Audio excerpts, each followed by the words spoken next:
This is ZNS Total Sports, brought to you by Fourth Terrace Diagnostic Center.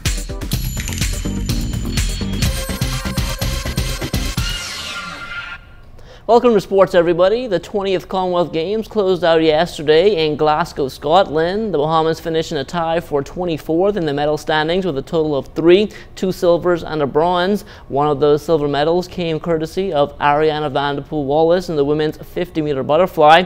That was the first medal of any kind at this level for a Bahamian swimmer. And President of the Bahamas Swimming Federation, Algernon Cargill, says this sets the Bahamas up well for the rest of the year and beyond. Ariana and the team will be going on to the CAC Games, and we've told them that is a mandatory performance for our athletes because we think as well it's best to be the best in the world. We also think it's good for them to represent the Federation at the regional games, and they will be going on to the CAC Games in November. And Ariana will also be swimming at the World Short Course, where she won our first medal for the Bahamas in the 50-meter freestyle. And Ariel Weish has now finished her college eligibility, and she will also be competing with Ariana. So what we're doing is we're building the foundation for a team to compete for the Bahamas at the Rio Olympic Games in the relay, particularly. And Ariana, Ariel, and other outstanding swimmers will be competing for spots in that relay team if we actually qualify. The Caribbean Volleyball Championships are underway in Trinidad. Our men have been placed in Pool A with Curacao and Jamaica. They open defense of their title tomorrow against Curacao. As for our ladies, they will play in a round-robin format against teams from Barbados, Jamaica, Suriname, and Trinidad. They play their first match on Wednesday against Jamaica. For our ladies, this is likely their final tournament for the year, but our men have at least one more tournament left to attend.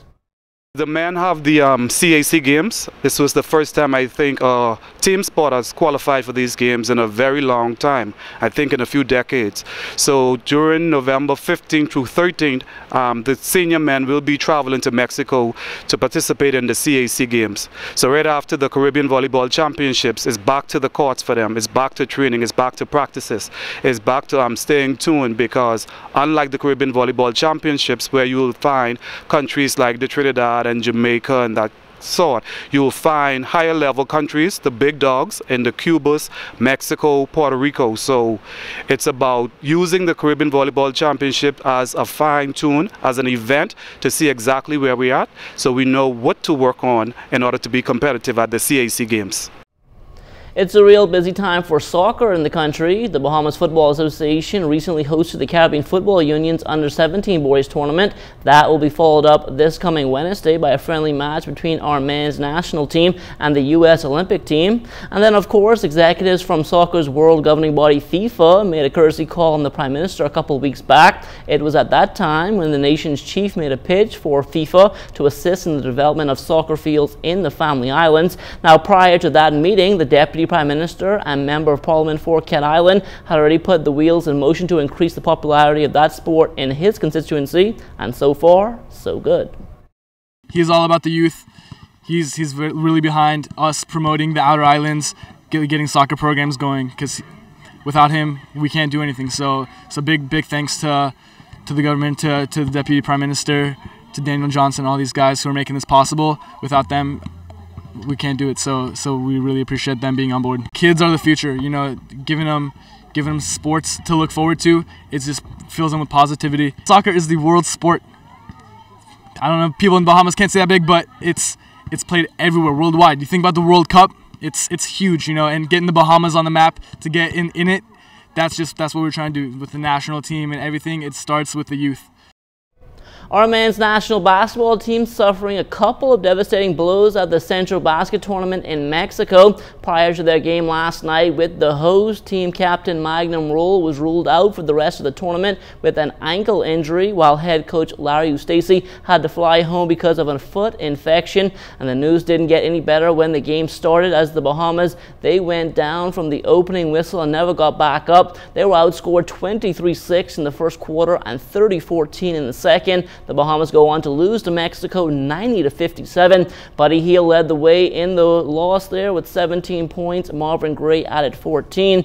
Now with that loss, the Bahamas was likely eliminated from contention to move on to the semifinals, with Mexico and Puerto Rico both remaining undefeated. The Bahamas was back on court early today in their pool finale against the U.S. Virgin Islands. After leading 41-40 at the break, the Bahamas was outscored 26-17 in the third quarter, and that was the big difference in the ball game, as the Bahamas just didn't have enough left in the tank down the stretch in an 80-79 loss. Michael Thompson Jr. scored a game-high 18 points in the loss. Buddy Hield added 16, while Kadeem Colby followed with 10.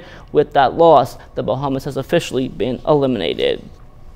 The Bahamas Basketball Federation's 6th annual Summer of Thunder series is underway at the Kendall Isaacs Gym, and according to organizer Sean Bastian, the 242 is going to get a lot of international exposure this time around. We have ESPNU, the SEC network. They will be covering 4 of the 6 of the Kentucky games. I'm very excited that the tournament has taken to this level where ESPN has really shown an interest. They're coming here to film 4 of the games. Also, too, our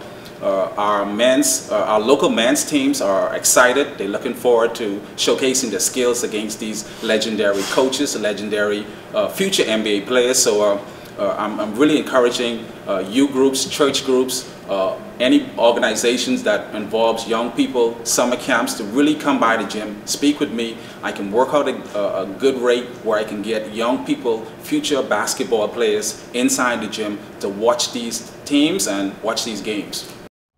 The International Basketball Academy hosted its first summer camp in the Bahamas a few weeks back, and a number of certified international coaches were in attendance, including the shot doctor himself, Jeff Eakins, who's the assistant men's basketball coach at Johns Hopkins University. The most important thing for a player who wants to play at the next level, say in college or the pros even, is their shot form. That's the most necessary thing, or thing that coaches are looking for right now, is to have somebody that can shoot the ball efficiently and effectively on balance. Their forms are just like anybody's in the States. You know, as they start out as little kids, they have a big basketball and a tall rim, and so they're just having to get it there any way that they can. And so it's all the same. Doesn't matter. I've coached in Germany, I've coached all over the States, and now here in the Bahamas, it's all the same. And so just making the same simple adjustments can be a very big advantage to these players. Black Point Exuma hosted one of 4 regattas over the Emancipation Day holiday weekend. The first series race, that is, was sailed yesterday, and Whitty K out of Long Island dominated the competition en route to a first place finish. I told him this morning to do what we got to do, like we always do. Come out smoking. The boys from Lady Owner say they were looking for 3 guns. One done get away. Can they get the next 2? No, but that kind of sail, they sail with the biggest sail in 15 mile, and when they sailing with in 5 knots. I don't understand it. They must be losing a little bit of their nerve. They must need to get some from the VDK. You got 1 down, 2 to go. Well, I can tell you one thing. We've been sailing the Black Point for about 5 or 6 years, and I got plenty tied from first and plenty second, so I ain't saying no more about that. Jason, you guys always up there. I guess you guys are determined to win this Black Point here this year. Well, you know, it definitely would feel good if we do win it. Like Stefan was saying, you know, we've been up here now for going on 5 years, 2009, and it's like every year we are almost there, and we never could make it happen. Hopefully things looking good for us this year, so hopefully we have 2 more races and we'll make it happen this year. So you guys will do for a championship in Black Point? Well, definitely. We done conquer everywhere we went for the year. You know, Farmers Key, Montague, Georgetown, Long Island. It's only left for Black Point now until, I guess, October when it's Harbor Island if they invite us. And that will do it for sports. Don't go anywhere. The Bahamas Tonight is back after the break.